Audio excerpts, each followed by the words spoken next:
이 절부전은 학성이씨 시조 충숙공 이해공의 15세손 이규원의 며느리이자 16세손 이종문의 부인인 정부인의 정절과 덕행을 오래도록 기리고자 세운 비문입니다.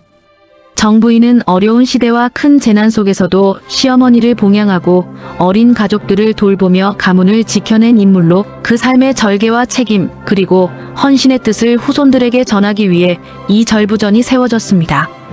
양산군 명곡리에 사는 정절부인 오천정씨, 정사막의 딸이며 학성이씨, 이종문의 아내이다.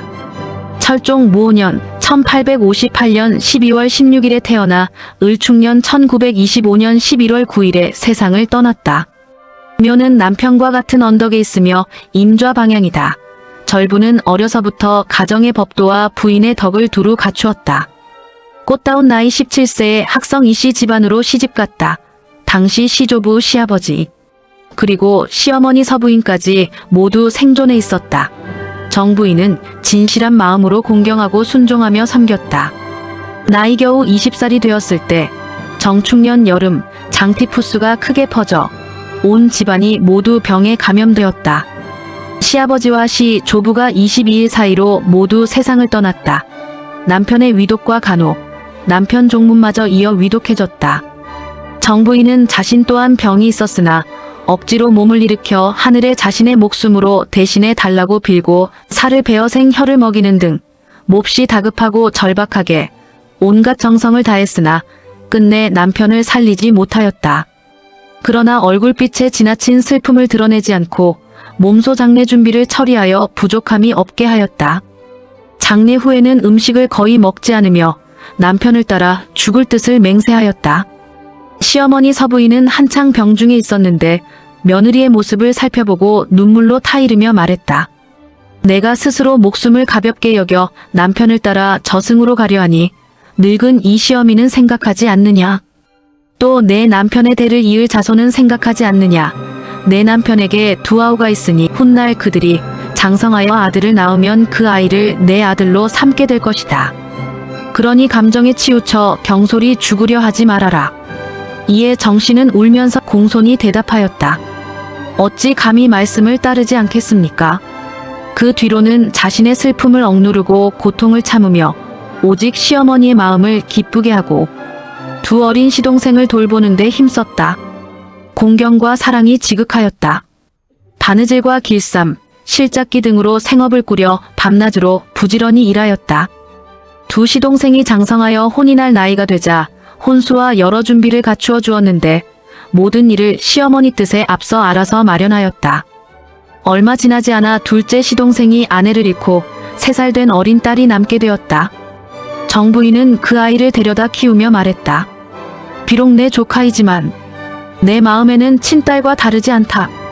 사랑으로 길러 마침내 잘 성장하게 하였다. 혼이 날 나이가 되자 좋은 배필을 골라 충분한 혼수까지 마련하여 시집 보냈다. 내가 지금까지 죽지 않고 살아온 것은 오직 두 시동생이 자식을 낳기를 바랐기 때문이다. 둘째는 늦도록 자식이 없고 막내 또한 홀로 남았으니 이 일을 어찌하면 좋단 말인가. 마침내 일가의 아이인 중락을 양자로 삼아 후사를 이었다. 만년에 늘 말했다.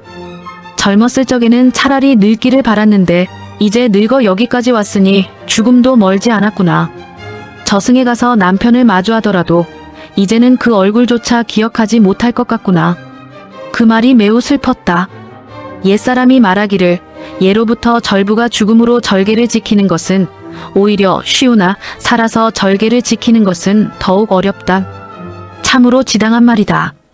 그러나 만약 정씨가 자신의 절개만을 위해 일찍 목숨을 끊었다면 그 절개는 굳게 지켜졌을지라도 병든 시어머니와 어린 두 시동생들은 과연 누구의 보살핌 속에서 온전히 살아갈 수 있었겠으며 부모 잃은 어린 조카들 또한 누구의 따뜻한 손길 속에서 의지하며 편안히 자라날 수 있었겠는가.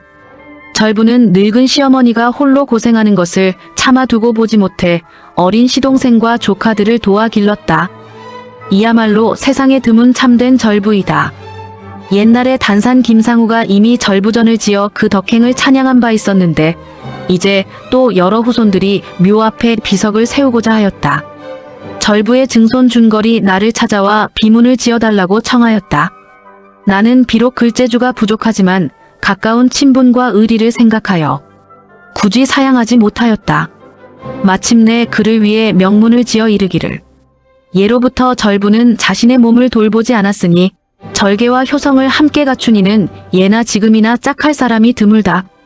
남편이 죽자 따라 죽기를 원하며 남몰래 스스로 삶을 끊고자 결심하였으나 병든 시어머니의 타이르는 말을 듣고 그 뜻을 믿고 따랐다.